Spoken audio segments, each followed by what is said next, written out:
अस्सलाम वालेकुम dears. Biology grade 11th में सेकंड चैप्टर में हम आए थे। सेकंड चैप्टर जो बायोलॉजिकल मॉलिक्यूल्स है, यहाँ पर हमारा सेकंड टॉपिक है इम्पोर्टेंस ऑफ वाटर। आपको पता है वाटर ओवरऑल अर्थ पे 2/3% यानी 2/3 अर्थ पे ओवरऑल पाया जाता है। इसी तरह ऑर्गेनिजम्स में देखें तो मोर देन 70% ऑर्गेनिजम्स में, सारे लिविंग ऑर्गेनिजम्स में पाया जाता है।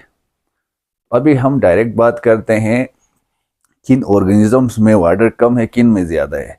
तो वाटर सबसे कम जिन ऑर्गेनिजम्स में है, ये लोवेस्ट में अगर हम देखें, लोवेस्ट सीड्स के अंदर मौजूद है। प्लांट्स के सीड्स में लोवेस्ट कितना है? 20% वाटर मौजूद है। इसी तरह हाईएस्ट की हम अगर बात करें तो हाईएस्ट मौजूद होता है ब्रेन सेल्स में। यहाँ पर 85 to 90% वाटर होता है। ब्रेन सेल्स में 85 to 90% वाटर होता है। और इसके साथ साथ अगर हम एक्सेप्शनली हाईएस्ट की बात करें, इसके अलावा भी ये मौजूद है जेलीफिश में। जेलीफिश वैसे फिश नहीं है, एक निडेरियन है, उस पे नहीं जाएंगे हम। तो जेलीफिश में 99% वाटर होता है, जिसकी वजह से अगर आप देखें तो जेलीफिश ट्रांसपेरेंट नज़र आता है। उसकी वजह यही है कि इसमें 99% वाटर होता है, सिर्फ 1% इसका बॉडी मास होता है। अभी हम वाटर के प्रॉपर्टीज पे आते हैं। प्रॉपर्टीज ऑफ वाटर में अगर हम देखें तो सबसे पहली प्रॉपर्टी हम लिख सकते हैं इसकी हाई पोलैरिटी।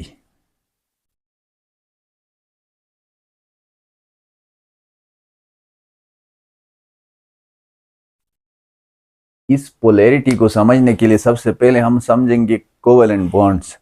कोवेलेंट बॉन्ड्स क्या होते हैं? कोवेलेंट बॉन्ड्स ऐसे बॉन्ड्स जिनमें मुकम्मल इलेक्ट्रॉन ट्रांसफर नहीं होता है, बल्कि दो एटम्स के बीच म्यूचुअल शेयरिंग ऑफ इलेक्ट्रॉन्स होता है। म्यूचुअल शेयरिंग होता है ऑफ इलेक्ट्रॉन्स। अब म्यूचुअल शेयरिंग की बात आई तो हम बात करेंगे पोलर और नॉन पोलर क्या होता है उसके बारे में। अगर ये नॉन पोलर है, अगर ये नॉन पोलर है तो ये जो म्यूचुअल शेयरिंग है वो दोनों एटम्स के बीच इक्वल होगा। म्यूचुअल शेयरिंग अगर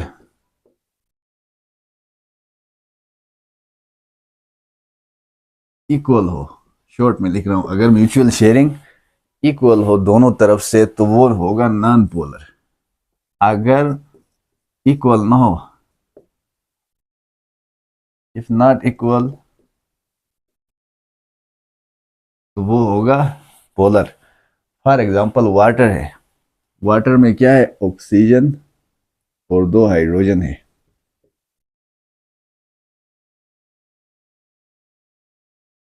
इसकी क्या वजह है? क्योंकि ऑक्सीजन थोड़ा सा ज़्यादा इलेक्ट्रोनेगेटिव है, इसको दो इलेक्ट्रॉन्स की शेयरिंग चाहिए। इसी तरह इस एक हाइड्रोजन को सिर्फ एक इलेक्ट्रॉन चाहिए।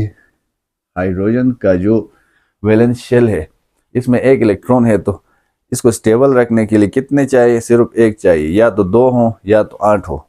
तो दो होने के लिए म्यूचुअल शेयरिंग में सिर्फ एक चाहिए। इसको यहां से भी एक चाहिए और यहां से भी एक, तो ये हो गया मोर इलेक्ट्रो नेगेटिव। और इसी की वजह से पोलैरिटी आता है। हाई पोलैरिटी क्यों कहा है? क्योंकि एक साइड पे मोर इलेक्ट्रोनेगेटिव होने की वजह से इस साइड पे स्लाइटली नेगेटिव चार्ज होता है। स्लाइटली, थोड़ा सा नेगेटिव चार्ज होता है। और दोनों हाइड्रोजन्स पे स्लाइटली पॉजिटिव चार्जेस होते हैं। तो इसी को कहते हैं हाई पोलैरिटी ऑफ वाटर। और इसकी वजह से जब कंपाउंड्स डिसॉल्व होते हैं, when compounds dissolve in water,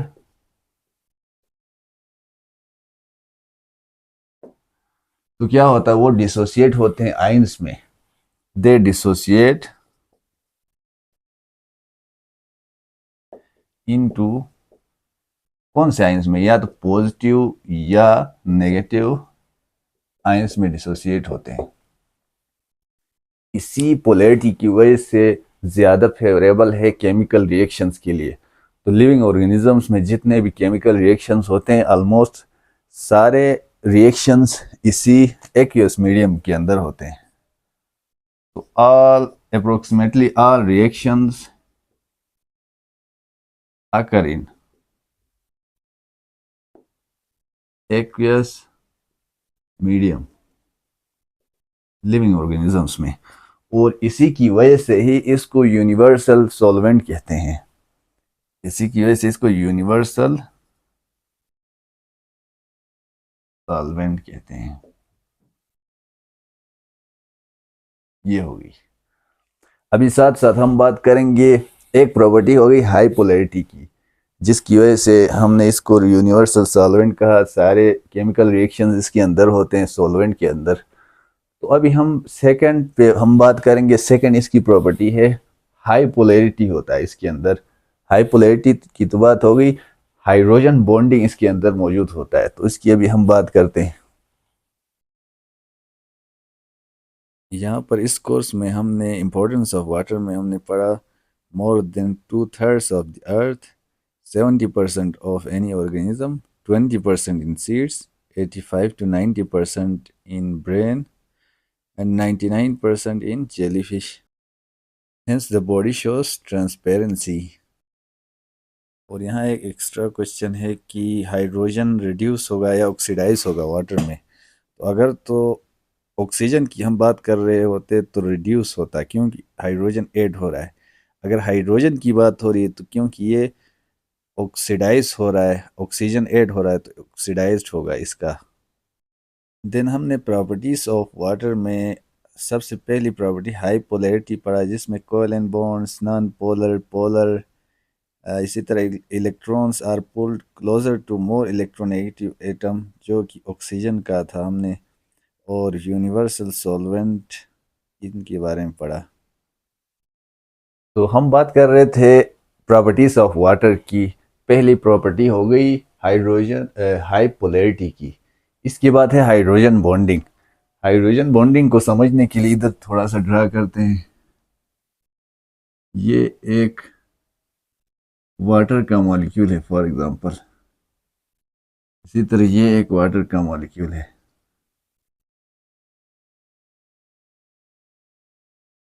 ये थर्ड मॉलिक्यूल।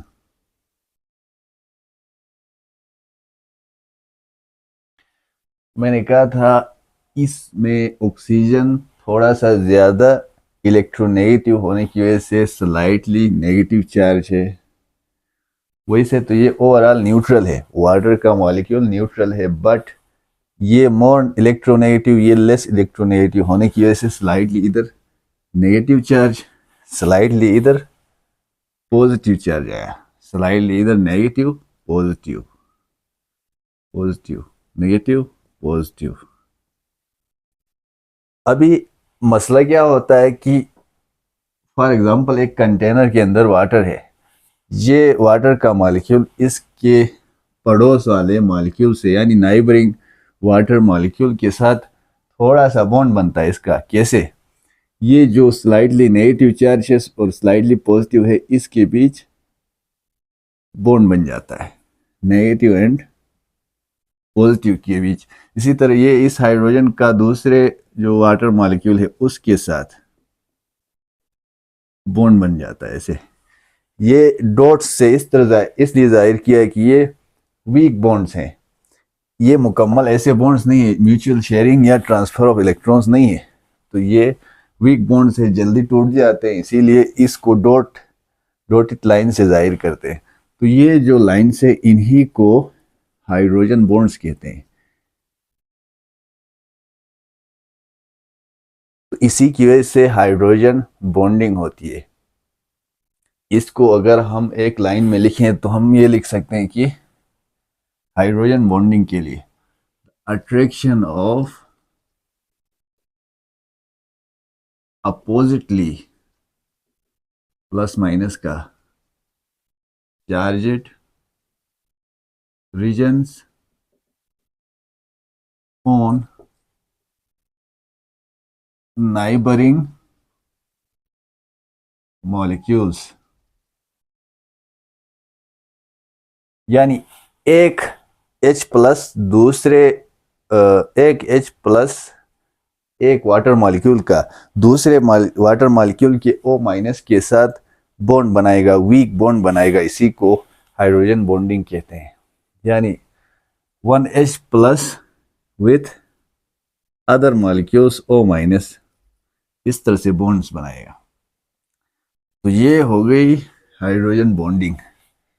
इसके बाद एक और प्रॉपर्टी वाटर की है, ये प्रॉपर्टी है cohesion and adhesion. Third property है कोहेशन एंड एडहेशन। ये जो कोहेशन एंड एडहेशन है, इसका जो मेन वजह बनता है वो हाइड्रोजन बॉन्डिंग ही है। हाइड्रोजन बॉन्डिंग की वजह से ही कोहेशन एंड एडहेशन होता है। अभी देखते हैं। एक और बात, हाइड्रोजन बॉन्डिंग की ही वजह से वाटर लिक्विड फॉर्म में होता है। इसी वीक बॉन्ड्स की वजह से लिक्विड महसूस होता है हमें। तो कोहेशन एंड एडहेशन क्या होता है? अगर क्योंकि इसमें हाइड्रोजन बॉन्डिंग होती है तो एमंग वाटर मॉलिक्यूल्स के बीच अट्रैक्शन, वाटर के मॉलिक्यूल्स यानी attraction among water molecules, among इस मॉलिक्यूल और इस मॉलिक्यूल के बीच की attraction, attraction among water molecules हो गया तो उसको हम कहेंगे कोहेशन। ठीक है। एडहेशन के लिए क्या कहेंगे हम? अट्रैक्शन ऑफ वाटर मॉलिक्यूल्स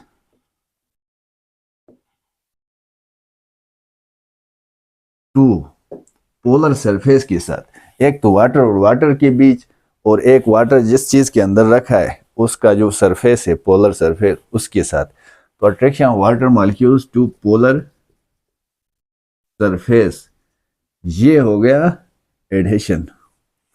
एक प्रॉपर्टी ये हो गई। फर्स्ट हाई पोलैरिटी, सेकेंड ये जो हाइड्रोजन बॉन्डिंग है, और थर्ड कोहेशन एंड एडहेशन। अभी फोर्थ पे आते हैं। फोर्थ प्रॉपर्टी है हाई स्पेसिफिक, फोर्थ प्रॉपर्टी है हाई स्पेसिफिक हीट कैपेसिटी। इस सब को समझने से पहले समझते हैं हीट कैपेसिटी क्या है। तो हीट कैपेसिटी क्या होता है?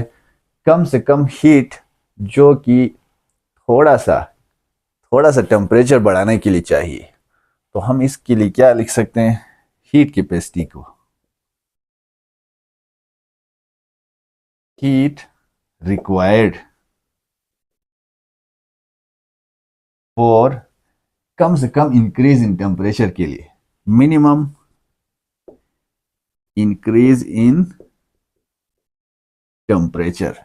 Heat required for minimum increase in temperature को हम लिखेंगे हीट कैपेसिटी। अब ये पूरा वर्ड तो अलग है, हाई स्पेसिफिक हीट कैपेसिटी है। तो हम अब आते हैं स्पेसिफिक हीट कैपेसिटी। हाई तो क्लियर है, स्पेसिफिक हीट कैपेसिटी क्यों कहते हैं? क्योंकि वाटर का हर एक कंपाउंड का अलग अलग हीट कैपेसिटी होता है, अलग अलग हीट रिक्वायर होता है कि उसकी टेम्परेचर को बढ़ाने के लिए। तो अगर हम वाटर की बात करें तो वाटर का स्पेसिफिक हीट कैपेसिटी की बात करें तो हम क्या कहेंगे? हीट, क्योंकि कैलोरीज में एनर्जी हम नापते हैं, तो कैलोरीज हम लिख सकते हैं, calories required to raise temperature of 1 degree centigrade, सिर्फ 1 degree centigrade, raise temperature of 1 degree centigrade to 1 gram of water, 1 gram of water को 1 डिग्री सेंटीग्रेड उसकी टेम्परेचर बढ़ाने के लिए, 1 ग्राम ऑफ वाटर के 1 डिग्री सेंटीग्रेड उसकी टेम्परेचर बढ़ाने के लिए जितनी हीट रिक्वायर्ड है या जितनी कैलोरीज एनर्जी रिक्वायर्ड है उसको हम वाटर स्पेसिफिक हीट कैपेसिटी कहेंगे। तो वाटर अब हाई क्यों लिखा है, क्योंकि वाटर का जो हीट स्पेसिफिक हीट कैपेसिटी है ये बहुत हाई होता है, यानी इसका हीट कैपेसिटी होता है 1 कैलोरी होता है, 1 कैलोरी यानी जूल्स में अगर देखें तो 4.18 जूल्स होता है। अगर ये 1 ग्राम के लिए होगा, 1 ग्राम वाटर के लिए, अगर 1 केजी है, किलोग्राम है, तो 1 किलो कैलोरीज होगा और वहां पर 4.18 किलो जूल्स एनर्जी होगा। तो ये ज़्यादा हीट रिक्वायर होती है कम से कम टेम्परेचर को बढ़ाने के लिए, यानी 1 ग्राम, सिर्फ और सिर्फ 1 ग्राम वाटर की टेम्परेचर 1 डिग्री सेंटीग्रेड बढ़ाने के लिए 1 कैलोरीज चाहिए या 4.18 जूल्स एनर्जी चाहिए। अब ये आते हैं 5th पे। अच्छा, 5th पे आने से पहले 5th तो हाई हीट ऑफ वेपोराइजेशन है, ये हाई स्पेसिफिक हीट कैपेसिटी था, अब हाई हीट ऑफ वेपोराइजेशन है। उस पे आने से पहले इसका फ़ायदा क्या होता है, हाई हीट कैपेसिटी का फ़ायदा क्या होता है,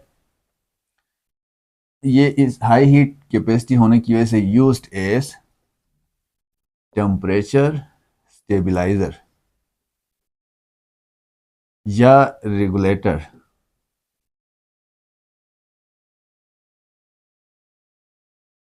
टेम्परेचर स्टेबलाइजर या रेगुलेटर टेम्परेचर को मेंटेन करने के लिए यूज होता है।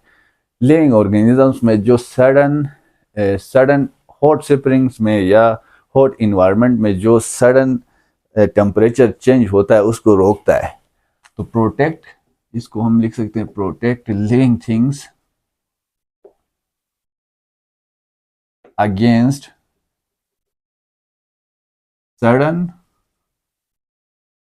Thermal changes. तो ये लिविंग थिंग्स को प्रोटेक्ट करता है, अचानक जो थर्मल चेंजेस आते हैं उससे प्रोटेक्ट करता है। क्यों? क्योंकि इसकी स्पेसिफिक हीट कैपेसिटी ज़्यादा है, ज़्यादा हीट चाहिए इसको इसकी टेम्परेचर को बढ़ाने के लिए। तो इसको अभी कंटिन्यू करते हैं।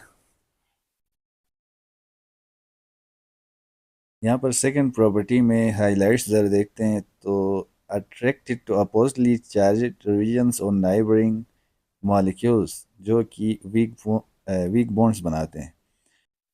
Plus, because of hydrogen bonding, water is liquid at temperature suitable for life. Then इसी हाइड्रोजन बॉन्डिंग की वजह से हुआ कोहेशन जो कि attraction among water molecules. Then adhesion, attraction to polar surfaces. This attraction is called adhesion. Then हमने discuss किया high specific heat capacity of water का, amount of heat required for minimum increase in temperature. Water का 1 calorie है। इसी तरह temperature stabiliser होता है, इसी वजह से protects the living material against sudden thermal changes. तो हम बात कर रहे थे प्रॉपर्टीज ऑफ वाटर की, जिसमें हम आए थे हाई स्पेसिफिक हीट कैपेसिटी तक। उसके बाद 5th नंबर पे है हाई हीट ऑफ वेपोराइजेशन। पहले हाई हीट ऑफ वेपोराइजेशन तो है, बट वेपोराइजेशन क्या है, जो लिक्विड से डायरेक्ट गैसियस स्टेट में चेंज होता है उसी को वेपोराइजेशन कहते हैं। तो हीट ऑफ वेपोराइजेशन क्या है, कम से हीट रिक्वायर्ड, हीट जो रिक्वायर होता है एक यूनिट मास को गैसियस स्टेट में चेंज करने के लिए, heat required to convert unit mass या मिनिमम मास जिसको हम यूनिट में देखते हैं into minimum mass of liquid into gaseous state. तो जो हम यूनिट में क्या देखते हैं, ग्राम्स में देखते हैं अक्सर। तो ये हो गई वेपराइजेशन, हीट ऑफ वेपराइजेशन। अगर स्पेसिफिकली वाटर की बात करें हम, तो वाटर के अंदर हीट ऑफ वेपराइजेशन की हम अगर बात करें, तो हम कह सकते हैं कि हीट रिक्वायर्ड टू, ये सब नहीं लिखेंगे, डायरेक्ट हम लिखेंगे कैलोरीज एब्जॉर्ब्ड। अगर हम शॉर्ट में लिखें, कैलोरीज जो एब्जॉर्ब करता है पर ग्राम वेपराइज करने के लिए। वाटर जो कैलोरीज एब्जॉर्ब करता है 1 ग्राम को वेपराइज करने के लिए, जो जितने कैलोरीज एब्जॉर्ब करता है उसी को हीट ऑफ वेपराइजेशन कहते हैं। अब हाई क्यों लिखा है, तो high heat of vaporisation, high heat चाहिए वाटर के लिए। वाटर के थोड़े से 1 ग्राम को भी वेपराइज कराने के लिए हाई हीट चाहिए। कितना चाहिए, कम अज कम 574 कैलोरीज चाहिए। कितने के लिए, सिर्फ 1 ग्राम के लिए, पर ग्राम वाटर के लिए। तो इससे अंदाजा लगा सकते हैं बहुत सारी एनर्जी चाहिए सिर्फ और सिर्फ 1 ग्राम वाटर को वेपराइज कराने के लिए। अब इसका यूज कहाँ पे होता है, ये यूजफुल क्यों होता है? यूजफुल तब होता है जब इन्वायरमेंट बहुत गर्म होता है, तो हीट को ज़्यादा से ज़्यादा हीट को रिलीज करने के लिए। हीट को कैसे रिलीज करेगा, एक ऑर्गेनिज्म है फॉर एग्जांपल, उसने फॉर एग्जांपल 1000 ml वाटर से जो स्वेटिंग होती है, 1000 ml से सिर्फ और सिर्फ 2 ml, फॉर एग्जांपल 1000 ml लेते हैं हम एग्जांपल के तौर पर, या 1 लीटर होता है ये। अगर सिर्फ और सिर्फ 2 ml वेपराइज हो, 2 ml वाटर अगर वेपराइज हो, 2 ml यानी तकरीबन 2 ग्राम बनता है। 2 ग्राम किसी तरह अगर ये एनर्जी मिलके वेपराइज हो, तो ये कितना कूल करेगा, वेपराइजेशन की वजह से कूलिंग इफेक्ट आता है, तो ये कितना कूल करेगा, रिमेनिंग जो 1000 में से सिर्फ और सिर्फ 2 ml अगर कूल हो जाए या वेपराइज हो जाए, तो रिमेनिंग 998 ml को ये कूल कर सकता है, या टेम्परेचर डिक्रीज कर सकता है, डिक्रीज टेम्परेचर बाय कितना, 1 डिग्री सेंटीग्रेड। इन सब का अगर सिर्फ 2 ml वेपराइज हो जाए, तो बाकी का 998 मिलीलीटर 1 डिग्री सेंटीग्रेड उसका कम होगा। 998 मिलीलीटर का 1 डिग्री सेंटीग्रेड से टेम्परेचर उसका कम होगा। तो हम कह सकते हैं कि ये यूजफुल होता है हॉट इन्वायरमेंट्स में कूलिंग इफेक्ट के लिए, या हम कह सकते हैं useful for to release more heat in hot environment. ये पूरी बात आ गई इसके अंदर, to release more heat in hot environment. उसकी वजह ये है, थोड़ा सा भी अगर वेपराइज हुआ तो कूलिंग इफेक्ट ज़्यादा होगा।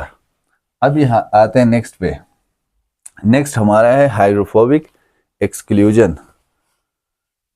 जो 6 नंबर पे हाइड्रोफोबिक हाइड्रोफोबिक वाटर हेटिंग, इसका मतलब है आपको पता होगा, hydrophobic exclusion.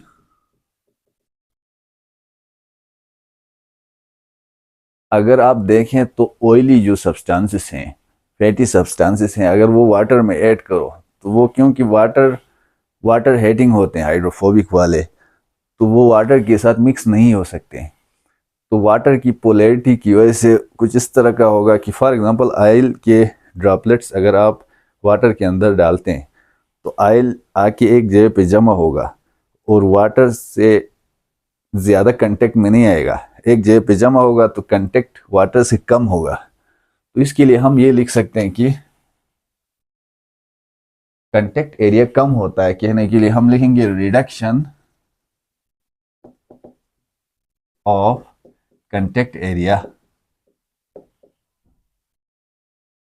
between water and hydrophobic substances। एक बेकर में आपने देखा होगा ड्रॉपलेट्स डालते हैं तो वो एक साइड पे जमा होके वो ड्रॉपलेट्स एक जगह पे जमा होते हैं, क्योंकि कम से कम सरफेस एरिया वाटर के साथ टच हो। वाटर पोलर है तो वाटर हीटिंग है, ये हाइड्रोफोबिक सब्सटेंसेस तो एक जगह पे जमा होंगे वो, और वाटर के साथ कंटेक्ट एरिया कम से कम होगा, तो इसी वजह से एक्सक्लूजन कहते हैं हाइड्रोफोबिक सब्सटेंसेस की एक्सक्लूजन, तो वाटर के साथ कंटेक्ट एरिया कम होता है। अभी आते हैं सेवंथ और फिलहाल के टॉपिक का last property, lower density of ice.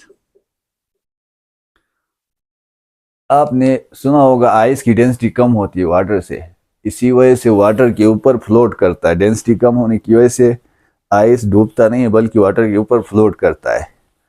तो इसमें यानी मैक्सिमम हाइड्रोजन बॉन्ड्स होते हैं। जब आइस बनता है तो मैक्सिमम हाइड्रोजन के बॉन्ड्स होते हैं उसके अंदर, यानी लेटिस की तरह नजर आता है, जाली की तरह। तो इससे फायदा क्या होता है? इससे फायदा ये होता है कि कुछ ऑर्गेनिजम्स के लिए अच्छी इन्वायरमेंट मिलती है, इंसुलेशन का काम करता है। ऊपर लेयर बनता है तो नीचे टेम्परेचर मजीद नहीं कम होता है, मेंटेन रहता है। तो प्रोवाइड लिविंग इन्वायरमेंट प्रोवाइड करता है फॉर कुछ ऑर्गेनिजम्स के लिए, सम ऑर्गेनिजम्स। तो ये बातें हो गई प्रॉपर्टीज ऑफ वाटर की। तो ये लिस्ट में मैंने बनाया है 7 प्रॉपर्टीज हमने डिस्कस किया। हाई पोलैरिटी है वाटर की, हाइड्रोजन बॉन्डिंग होता है जिसकी वजह से लिक्विड होता है, और उसी की वजह से कोहेशन एंड एडहेशन होता है। इसी तरह specific heat capacity of water ज़्यादा है, high specific heat capacity. Heat of vaporisation भी हाई है, हाइड्रोफोबिक एक्सक्लूजन होता है, और लोअर डेंसिटी ऑफ आइस है। तो इसको अगले टॉपिक के साथ कंटिन्यू करेंगे। तो फिलहाल के लिए थैंक यू जी।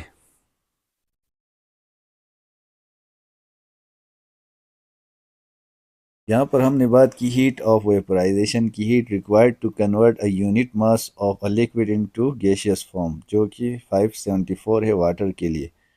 और इसी वजह से evaporation of only 2 ml out of 1 litre of water lowers the temperature of the remaining 998 ml water by 1 degree centigrade. फिर हमारी बात हुई हाइड्रोफोबिक एक्सक्लूजन की, जो कि reduction of the contact area between water and hydrophobic substances है। Drops of oil का example लिया था हमने। और यहाँ पर आयनाइजेशन की बात आई थी, मेंशन करना भूल गया था। The dissociation of a molecule into ions is ionisation. इसमें इक्वल नंबर ऑफ पॉजिटिव और नेगेटिव हाइड्रोक्सिल आयंस होते हैं। वैसे रिवर्सिबल होता है, but equilibrium is maintained at 25 degree centigrade. ये हेल्पफुल होता है मेंटेन और change the pH of medium के लिए। फिर हमारी बात हुई lower density of ice water की, इस प्रॉपर्टी पे maximum number of hydrogen bonding होती है, अरेंज लाइक अ लेटिस, जाली की तरह, insulating layer above the water below. This provides a living environment for some organisms. ये बातें हो गई आज के लेक्चर में। फ़िलहाल के लिए इतना ही। आगे कार्बोहाइड्रेट्स और क्लासिफिकेशन ऑफ कार्बोहाइड्रेट्स वाले टॉपिक में मिलेंगे। फ़िलहाल के लिए अल्लाह हाफिज़। और किसी का कोई क्वेश्चन हो तो कमेंट कर सकते हैं, वहाँ पर जवाब दिया जाएगा। चलें जी, थैंक यू।